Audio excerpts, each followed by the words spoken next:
काव्या एक विधवा थी। उसका 2 साल का एक छोटा बेटा भी था। इस दुनिया में उसका कोई सहारा नहीं था। उसके पास उसके पति का एक ज़मीन का छोटा टुकड़ा था जिस पर कुछ लोगों ने कब्ज़ा कर लिया। उसने मुकदमा दायर कर दिया और वकील ने काव्या के लिए केस लड़ा और जीत गए। काव्या वकील साहब का शुक्रिया अदा करने अपने बेटे के साथ उनके घर पहुंची तो काव्या अपने माता पिता की जान थी। अब से 20 साल पहले जब काव्या की पैदाइश हुई तो उसके पापा ने साफ कह दिया था कि मैं अपनी बेटी को किसी भी फील्ड में बेटों से कम नहीं रहने दूंगा। यही मेरी बेटी और बेटा भी है। काव्या देखने में इतनी खूबसूरत थी कि जो उसे देखता देखता ही रह जाता। उसके पिता ने बचपन से लेकर बड़े होने तक उस पर पूरा ध्यान दिया और कोई फील्ड ऐसी ना छोड़ी जिसमें काव्या लड़कों को ना पछाड़ सकती हो। इधर माँ ने भी उसे घर के हर काम में निपुण किया था। कौन सा गुण था जो काव्या के अंदर नहीं था? इतना सब कुछ होने के बाद भी काव्या के अंदर ज़रा भी घमंड नहीं था और ना ही वह दूसरी लड़कियों की तरह चंचल और शौक थी। वह बहुत खामोश और समझदार लड़की थी। वक्त के साथ साथ जब बेटी बड़ी हुई तो उसके माता पिता को उसकी शादी की चिंता सताने लगी। लेकिन काव्या की एक ज़िद थी जिसकी वजह से उसका रिश्ता कहीं भी नहीं हो पा रहा था। उसके माता पिता उसकी शादी और उसकी ज़िद को लेकर बहुत ज़्यादा परेशान थे। काव्या का कहना था कि वह अपने माता पिता के लिए बेटे का फ़र्ज़ भी निभाएगी। वह शादी अगर करेगी तो इसी शर्त पर कि उसका पति उसके साथ साथ उसके माता पिता के पास ही रहेगा और उसके साथ साथ उसके माता पिता का भी ध्यान रखेगा। इसीलिए दूर दूर से उसके लिए रिश्ते आए पर कोई भी रिश्ता पक्का ना हो सका। उसकी इस जिद की वजह से उसके माता पिता बहुत ज़्यादा दुखी रहने लगे थे क्योंकि काव्या के ख़ानदान में रिश्तेदार तो बहुत थे पर कोई भी ईमानदारी से रिश्ते निभाने वाला नहीं था। इसीलिए माता पिता को चिंता होती थी कि हमारे बाद बेटी का क्या होगा। अब काव्या के पिता इसी टेंशन में बीमार रहने लगे और एक दिन उन्हें हार्ट अटैक आ गया। पूरी रात काव्या हॉस्पिटल में बैठी रही। अब उसे कुछ तो सोचना ही था। जिन माँ बाप के लिए उसने ये ज़िद की थी उसकी यही ज़िद उसके माँ बाप की दुख और बीमारी का कारण बन रही थी। वह किसी भी हाल अपने माँ बाप को दुखी नहीं देख सकती थी। इसीलिए उसने उसी रात एक फ़ैसला किया। उसने एक शादी करने वाली संस्था में अपना रजिस्ट्रेशन कराया और ऐसे लड़के की तलाश की तो उसकी बात मान सके। 1 महीने बाद ही उसे एक लड़के के बारे में पता चला जो उसे उसकी शर्त पर शादी करने के लिए तैयार था। उसका नाम गौतम था। काव्या ने उसे अपने घर पर बुलाया और अपने माता पिता से मिलवाया। बात करने पर पता चला कि गौतम का इस दुनिया में कोई भी नहीं है। काव्या ने उसके बारे में काफ़ी छानबीन की। लड़का सही निकला और फिर काव्या ने अपनी शर्त उसे बताई तो वह खामोश हो गया। कहने लगा, तुम्हारे माता पिता का ख्याल रखने में मुझे कोई परेशानी नहीं, लेकिन तुम्हारे घर पर घर जमाई बनकर रहूं ये मुझे मंजूर नहीं। गौतम एक खुददार लड़का था। बात वहीं आकर अटक गई। 2 दिन तक गौतम और काव्या के बीच कोई बात न हो सकी। काव्या को लग रहा था कि अब गौतम का कभी कॉल नहीं आएगा। फिर गौतम ने तीसरे दिन काव्या को कॉल किया और उसने कहा कि इस परेशानी का एक हल मेरे पास है। तुम यही चाहती हो ना कि तुम्हारे माता पिता का मैं ख्याल रखूं और तुम भी उन्हें अकेला ना छोड़ो। वैसे भी मैं किराए के घर पर ही रहता हूँ, तो क्यों ना हम तुम्हारे ही मोहल्ले में एक किराए का मकान ढूंढ लें जो तुम्हारे घर के करीब हो। इस तरह से तुम सारा दिन अपने माता पिता के पास रहना और शाम को जब मैं ऑफिस से लौटूं तो अपने घर आ जाया करना। यह बात काव्या को भी ठीक लगी और इस तरह से खुशी खुशी उन दोनों की शादी हो गई। वे अपनी ज़िंदगी में बहुत खुश थे और काव्या के माता पिता भी उनको खुश देखकर बहुत खुश थे। सब कुछ बहुत अच्छे से चल रहा था। 1 साल बाद काव्या के घर में एक बेटे की पैदाइश हुई और इस खुशी ने उनके घर में और ज़्यादा रौनक कर दी। सारा दिन काव्या के माता पिता उसके साथ खेलते। गौतम के पिता एक किसान थे। ज़मीन का एक छोटा टुकड़ा अपने मरने से पहले ही वह गौतम के नाम कर चुके थे। एक दिन गौतम ने काव्या से अपनी ज़मीन के टुकड़े के बारे में बात की। वह उसे बेचना चाहता था, लेकिन काव्या ने मना कर दिया कि न जाने किस मुश्किल घड़ी में यह ज़मीन तुम्हारे काम आए, जिसे ऐसे ही पड़ा रहने दो। गौतम ने वह ज़मीन अपनी पत्नी काव्या के नाम कर दी। गौतम का बेटा हर्ष अभी 2 ही महीने का हुआ था कि एक एक्सीडेंट में गौतम की जान ले ली। काव्या के लिए ये बहुत बड़ा सदमा था। गौतम उसके माता पिता के लिए एक बेटे की तरह से था। काव्या के माता पिता का भी रो रो के बुरा हाल था। वह उसे भूल ही नहीं पा रहे थे। लेकिन वक्त धीरे धीरे आगे बढ़ता रहा और उनके दुखों के ज़ख्म भी भरते चले गए। अभी काव्या का बेटा 1 साल का ही हुआ था कि उसके पापा की हार्ट अटैक में मौत हो गई। अभी तो काव्या और उसकी माँ गौतम की मौत के सदमे से उभर भी न पाई थी कि ये दूसरे दुख का पहाड़ उनके ऊपर टूट पड़ा था। अब की बार काव्या ने बहुत हिम्मत दिखाई। उसने अपनी माँ को बहुत हौसला दिया। वह उनके सामने कभी भी रोती न थी और अब उसने अपने हर फ़र्ज़ को बहुत अच्छे तरीके से अंजाम दिया। घर का खर्च चलाने के लिए उसने एक स्कूल में जॉब कर ली। जो भी पैसे आते उससे उनका गुज़र बसर हो जाता था। उसकी माँ बीमार रहती थी। काव्या को मन ही मन बहुत डर लगता था कि कहीं उसकी माँ को कुछ हो गया तो उसका क्या होगा। लेकिन यह डर उसके लिए सच साबित हो गया कि उसके पिता के मरने के 6 महीने बाद उसकी माँ भी उसको अकेला छोड़कर चली गई। यूँ एक के बाद एक सब उसको छोड़कर चले गए। वह इस दुनिया में अपने आप को बिल्कुल तन्हा महसूस करती थी। अपने बच्चे को पालना उसके लिए बहुत मुश्किल हो चुका था क्योंकि बच्चा छोटा था और उसे काम भी करना होता था। जैसे जैसे ज़िंदगी कटने लगी, उसका बेटा 2 साल का हो चुका था। अक्सर वह गौतम के गांव चली जाया करती थी अपनी ज़मीन की देखभाल के लिए। लेकिन एक दिन उसे पता चला कि उसकी ज़मीन वहाँ के एक गुंडे ने ज़ब्त कर ली है। उसने बहुत कोशिश की पर वह ज़मीन छुड़ा ना पाई। अब उसने उस ज़मीन के ऊपर मुकदमा दायर करने की सोची। उसके एक स्कूल की टीचर ने उसे एक वकील से मिलवाया जो एक बहुत ईमानदार वकील थे। वह हमेशा हक और सच्चाई का साथ देते थे। काव्या उनके ऑफिस पहुंची। वह बाहर बेंच पर बैठी अपनी बारी का इंतज़ार कर रही थी। तभी उसे अंदर बुलाया गया। सामने बैठे वकील बड़े खुश मिजाज थे। काव्या से पहले ही वह बोल पड़े, जी कहिए मोहतरमा, मैं आपकी क्या खिदमत कर सकता हूँ। मेरा नाम अजय चौहान है। वकालत सिर्फ मेरा पेशा नहीं बल्कि मेरा जुनून है और इस हद तक है कि जब तक मैं लोगों को उनका हक और इंसाफ ना दिला दूँ मैं चैन से नहीं बैठता। अगर एक केस हार भी जाऊँ तो मैं दोबारा बिना फीस लिए उसका केस फिर से लड़ता हूँ और तब तक लड़ता हूँ जब तक जीत ना जाऊँ। वह इस कदर बोले जा रहे थे कि काव्या को कुछ बोलने का मौका ही न दिया और फिर एकदम से चुप होकर कहने लगे, अरे मैं ही बोले जा रहा हूँ, आपसे तो मैंने पानी तक को नहीं पूछा। काव्या ने धीरे से पानी के लिए मना कर दिया और फिर अजय चौहान ने काव्या से उसकी पूरी कहानी सुनी और साथ ही उसको दिलासा दिया कि अगर ज़मीन के कागज़ तुम्हारे पास हैं तो फिर वह गुंडे तुम्हारी ज़मीन का कुछ कर ही नहीं सकते। ज़मीन के सारे कागज़ काव्या के पास ही थे। उनकी बात सुनकर काव्या के अंदर उम्मीद की एक किरण जागी थी, लेकिन अभी मंजिल बहुत दूर थी। फिर मुकदमा चला और यूं वकील साहब केस जीत गए। काव्या का तो यकीन ही नहीं आ रहा था कि इतनी जल्दी केस फाइनल भी हो गया। काव्या ने अब अपनी ज़मीन को बेचने में देर न लगाई और ज़मीन बेचकर पैसा बैंक में डाल दिया ताकि जब उसका बेटा बड़ा हो तो ये सारा पैसा उसके काम आ सके। काव्या ने सोचा कि वकील साहब ने मुझे मेरा हक दिलवाया है, क्यों ना मैं उनका शुक्रिया अदा करने उनके घर जाऊं। काव्या ने कुछ मिठाई और फल लिए और वकील साहब का शुक्रिया अदा करने उनके घर पहुंच गई। वकील साहब ने उसको अपने घर में बुला लिया। वकील साहब की माँ भी उनके साथ ड्राइंग रूम में आई और काव्या से बात करने लगी। काव्या शुरू से ही बहुत खूबसूरत थी। वकील साहब की माँ को काव्या बहुत पसंद आई थी। काव्या के जाने के बाद वह वकील साहब से कहने लगी कि ज़िंदगी में कभी मैंने इतनी नेक और ख़ूबसूरत औरत नहीं देखी जितनी कि काव्या है। वकील साहब कहने लगे कि हाँ, बेचारी हालात की मारी है, घर पर भी अपनी अकेली रहती है, ट्यूशन पढ़ाकर घर के खर्च पूरे करती है। वकील साहब की माँ वकील साहब से कहने लगी कि काश काव्या एक विधवा ना होती तो मैं तो ऐसी ही दुल्हन अपने घर में लेकर आती। वकील साहब को भी काव्या बहुत पसंद आई थी। वह भी उसे अपनाना चाह रहे थे। मौका देखते ही उन्होंने अपनी ख्वाहिश अपनी माँ के सामने रख दी, लेकिन वह उनकी बात सुनकर हैरान रह गई। कहने लगी, बेटा, ख़ानदान वाले हमारा मजाक उड़ाएंगे। तुम ये बात जानते हो कि तुमने ख़ानदान की कई लड़कियों के रिश्ते ठुकराए हैं और अब तुम एक विधवा औरत जिसका एक बच्चा भी है उससे शादी करोगे तो दुनिया और रिश्तेदार हमारा जीना हराम कर देंगे। वकील साहब ने अपनी माँ से कहा कि माँ, मुझे किसी की कोई परवाह नहीं, बस मुझे आपकी हाँ चाहिए।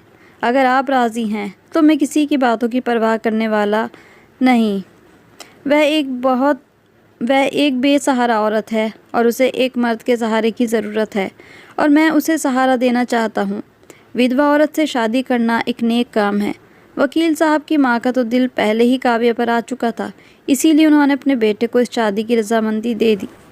पहले तो जब वकील साहब ने काव्या को रिश्ते के बारे में संदेश भेजा तो उसने कोई जवाब ही नहीं दिया। वकील साहब और बेचैनी से उसके जवाब का इंतज़ार कर रहे थे, लेकिन उसका कोई जवाब आया ही नहीं। फिर एक दिन वकील साहब अपनी माँ को लेकर उसके साथ घर चले गए। उन दोनों को अपने घर आया देखकर काव्या तो हैरान रह गई थी। उसे उम्मीद नहीं थी कि वकील साहब या उनकी माँ उसको लेकर इतने ज़्यादा सीरियस हैं। वह तो बस अपनी ज़िंदगी यूं ही गुजारे जा रही थी। उसका मकसद सिर्फ़ और सिर्फ उसका बेटा था। फिर वकील साहब की माँ ने ही बात छेड़ी। कहने लगी, बेटी, मेरे बेटे ने तुम्हें एक संदेश भिजवाया था, लेकिन तुमने कोई जवाब ही नहीं दिया। उस पर काव्या ने कहा कि वकील साहब, अगर आप इस नियत से शादी करना चाह रही हैं कि मैं बहुत खूबसूरत हूँ, तो मैं इस शादी के लिए बिल्कुल इनकार करती हूँ। हाँ, लेकिन अगर आप इस नियत से शादी कर रहे हैं कि मैं एक तन्हा बेसहारा औरत हूँ और एक छोटे से बच्चे की माँ हूँ, ऐसी औरत हूँ जिसको सहारे की ज़रूरत है, इस बच्चे को भी एक बाप की ज़रूरत है, तब तो मैं इस रिश्ते के लिए तैयार हो सकती हूँ। उसकी ये बात सुनकर वकील साहब ने जवाब दिया, मैं इस बात का आपसे वादा करता हूँ कि मैं बेटे हर्ष को बहुत प्यार दूंगा, बिल्कुल एक सगे बाप की तरह। उसे कभी किसी चीज़ की कमी महसूस नहीं होने दूंगा। इस तरह से काव्या की वकील साहब से शादी हो गई। इस शादी पर वकील साहब की माँ ही बस राज़ी थी, लेकिन वकील साहब के भाई भाभी और सारे रिश्तेदार सभी नाराज़ थे। इसीलिए वकील साहब ने जानबूझकर काव्या को एक अलग घर में रखा। वकील साहब का शहर में एक घर अलग भी था जो उन्होंने किराए पर दे रखा था, लेकिन शादी के बाद अब वकील साहब खुद वहाँ रहने लगे। अलग रहने का ये मकसद था कि उसके भाई भाभी की नाराज़गी की वजह से वह काव्या से कोई बुरा बर्ताव ना कर सके। काव्या वकील साहब के साथ बहुत खुश थी। काव्या का बेटा हर्ष बहुत प्यारा और मासूम था। वकील साहब उससे बहुत प्यार करने लगे थे। हर्ष भी उनसे काफ़ी घुल मिल गया था और वकील साहब को पापा कहकर पुकारने लगा था। वकील साहब को कभी इस बात का एहसास तक ना हुआ कि ये उनका सगा बेटा नहीं है, बल्कि इस बात का यकीन था कि अगर मेरा सगा बेटा भी होता तो शायद हर्ष जितना मुझे प्यारा ना होता। अब तो हर्ष की ये हालत थी कि वकील साहब घर से बाहर नहीं जा सकते थे, क्योंकि वह जहाँ भी जाते थे हर्ष की ज़िद होती थी कि उसे भी पापा के साथ जाना है। इसीलिए उसकी वकील साहब उसे कई बार अपने साथ ले जाते। अब वह अपनी माँ के साथ सोता भी नहीं था, बल्कि वकील साहब के पास ही सोने की आदत हो गई थी। वह वकील साहब से इतना ज़्यादा जुड़ चुका था कि अगर रात को सोते हुए उसकी माँ उसे उठाने की कोशिश करती तो वह जाग जाता और रोना शुरू कर देता। वक्त तेज़ी के साथ गुजर रहा था। कुछ समय के बाद वकील साहब का अपना बेटा पैदा हुआ तो हर्ष की खुशी का कोई ठिकाना नहीं था। लेकिन वकील साहब की अब बेटे की पैदाइश की खुशी में हर्ष से मोहब्बत कम होने लगी थी। लेकिन हर्ष तो अभी भी 3-4 साल का था, तो वह वकील साहब से बहुत लगाव रखता था और बहुत ज़्यादा मोहब्बत करता था। वकील साहब उसे अपने से दूर करने की कोशिश करते, लेकिन क्योंकि वह बच्चा था, उसे कुछ समझ नहीं आता था, इसीलिए वह बार बार वकील साहब के पास जाने की कोशिश करता और कभी कभी इस वजह से उसे मार भी पड़ती थी। काव्या से ये बात सहन नहीं हो रही थी और वह वकील से ये बोली कि आपने तो वादा किया था कि हर्ष को पिता का प्यार देंगे, लेकिन इतनी जल्दी आप कैसे बदल गए? अभी तो शादी को 2 साल भी नहीं गुजरे कि आपके तेवर बदलने लगे। वह अपनी बीवी को कोई जवाब नहीं देते थे, बस यही कहते कि कुछ ज़रूरत से ज़्यादा ही मेरे नज़दीक आ चुका है और अब जब मुझे अपनी औलाद मिल गई है तो मैं इसको इतने करीब नहीं रख सकता। अब वकील साहब ने अपना सौतेलापन पूरी तरह दिखा दिया था। वह अपनी हर्ष से कतराने लगे और उसके साथ पहले जैसा सलूक नहीं करते थे। वकील साहब का सारा ध्यान अपनी सगी औलाद पर था। जब दोनों ही बेटे थोड़े थोड़े बड़े हुए तो वकील साहब ने अपने बेटे को एक अच्छे से इंग्लिश मीडियम स्कूल में एडमिशन दिलवाया, जबकि काव्या ने वकील साहब को अपनी इच्छा बताई कि आप हर्ष को भी स्कूल में एडमिशन दिलवाएं। तो वे कहने लगे, अगर इसको मैं स्कूल में दाखिल करवा दूंगा तो तुम घर में अकेली रह जाओगी। घर के छोटे मोटे काम कौन करेगा? एक ना एक को तो घर में रहना ही पड़ेगा। इसीलिए हर्ष को स्कूल में एडमिशन नहीं करवा सकते। एक दिन जब वकील साहब ऑफिस से लौटे तो अपने बेटे के लिए एक नई साइकिल लेकर आए। माँ का दिल कट कर रह गया जब उसने अपने यतीम बेटे को, अपने छोटे भाई को हसरत भरी निगाहों से देखते पाया। काव्या ने अपने पति से कहा कि वह हर्ष के लिए भी एक साइकिल ख़रीद ले, लेकिन वकील साहब ने इनकार कर दिया और कहा कि वह इसके ज़िम्मेदार नहीं हैं। अगर तुमने दोबारा इस बारे में बात की तो वह बच्चे को घर से निकाल देगा। काव्या ने अपने बेटे के भले के लिए वकील की बात मान ली और फिर वक्त गुजरता गया। दोनों बच्चे बड़े हो गए। उसका सगा बेटा एक अच्छे स्कूल में पढ़ने जाता था, लेकिन हर्ष के लिए वकील साहब ने कुछ नहीं किया। वकील साहब ने साफ कह दिया कि मैं इसका पिता नहीं हूँ, इसीलिए इस पर मैं अपना पैसा क्यों खर्च करूँ। वकील की यह बात सुनकर काव्या के तन बदन में आग लग गई। वह गुस्से से बोली, हाँ, वह शायद तुम्हारा खून नहीं है, लेकिन इसका मतलब ये नहीं कि तुम इसे पढ़ाई से और इसके खर्चे से वंचित रखो। क्या तुम्हारे दिल में ज़रा भी रहम और प्यार नहीं? वकील ने कहा, बस बहुत हो चुका। मैं अब इसकी मौजूदगी सहन नहीं कर सकता। मैं इसे अपने घर में नहीं देखना चाहता। हर्ष अपनी माँ के पास आया और उसके आंसू पोंछते हुए कहा, माँ, परेशान न हो। कुछ भी ऐसा नहीं है जिसके लिए आपको रोना पड़े। मैं थक चुका हूँ। आपको रोज़ मेरी खातिर, मेरी वजह से इस इंसान की ज़िल्लत सहन करनी पड़ती है। आपकी खुशी के लिए मैं घर छोड़ दूँगा। हर्ष की बात सुनकर काव्या का दिल तड़प कर रह गया। उसने हर्ष को अपने सीने से लगा लिया। हर्ष की उम्र अभी 13-14 साल के करीब ही थी। ना वह पढ़ा लिखा था और दुनिया की सर्द गर्म से भी कैसे बचा जाए, उसे ये सब नहीं पता था। आज हर्ष भी फैसला कर चुका था। उसने अपने कपड़े उठाए और घर से निकल गया। घर से जाते वक्त उसने वकील साहब की एक फ़ोटो अपनी जेब में डाली और फिर माँ को गले लगाया और घर से चला गया। जाते हुए वह बार बार अपने बाप की फ़ोटो को देख रहा था। उसे अभी तक उसकी माँ ने ये नहीं बताया था कि बेटा, ये तुम्हारा असली बाप नहीं, लेकिन वह इस बात पर हैरान था कि न जाने क्यों उसके पिता मेरे छोटे भाई से तो इतना प्यार करते हैं। मैं भी तो उन्हीं का बेटा हूँ, मुझसे इतनी नफ़रत क्यों करते हैं। उसे अपने बचपन की कुछ बातें याद थी। वह उन्हीं को सोचता था कि पहले तो मेरे पापा मुझसे कितना प्यार करते थे। हर्ष के दिल में उसके पिता की मोहब्बत कभी कम ना हो सकी। इधर जब बेटा घर छोड़कर चला गया तो काव्य का दिल तो जैसे आग में जल रहा था। उसके दिमाग में सवाल उठने लगे कि उसका बेटा कहाँ जाएगा, कहाँ रहेगा, कहाँ खाएगा, और अगर वह बीमार पड़ गया तो कौन उसकी देखभाल करेगा। काव्या ने अपने हाथ आसमान की तरफ उठाए और उसके लिए दुआएं करने लगी। कहने लगी कि मेरे बेटे को मैंने तेरे हवाले कर दिया है, तू उसकी रक्षा करना। जब वकील वापस आया तो उसने देखा कि काव्या खुश और सही नज़र आ रही है। यह देखकर उसे हैरानी हुई कि बेटा घर से चला गया है और फिर भी काव्या खुश क्यों है। उसने काव्या से पूछा, तुम खुश क्यों हो और अपने बेटे के जाने पर उदास क्यों नहीं हो? काव्या ने मुस्कुराकर कहा, मैंने अपने बेटे को ऊपर वाले के हाथों में सौंप दिया है, जो उसकी देखभाल और उसकी रक्षा करेगा। एक तंजिया हंसी वकील के चेहरे पर आई। कहने लगा, दुनिया बाहर बेरहम है, कोई रहम नहीं करता, कोई भी भूखे पर तरस नहीं खाता। लगता है तुम्हारा दिमाग ख़राब हो गया है। ये कहकर वकील अपने कमरे में चला गया। इधर हर्ष पहल तो वह मंदिर के दरवाजे पर खड़ा हो जाता और आते जाते लोग उसकी झोली में पैसे डाल देते। उन पैसों से वह रोटी ख़रीद लेता और इस तरह उसकी ज़िंदगी गुजरने लगी। जब थोड़ा बड़ा हुआ तो मज़दूरी करने लगा। वक्त गुजरता गया। इधर काव्या को अपने बेटे की कोई खबर न थी। वह उसके गम में बूढ़ी होती चली गई। फिर एक दिन अचानक सालों के बाद हर्ष वापस आया, अपने हाथ में एक बच्चा और साथ में एक औरत लिए। उसने अपनी माँ के पैर छुए और अपनी माँ को गले लगाया।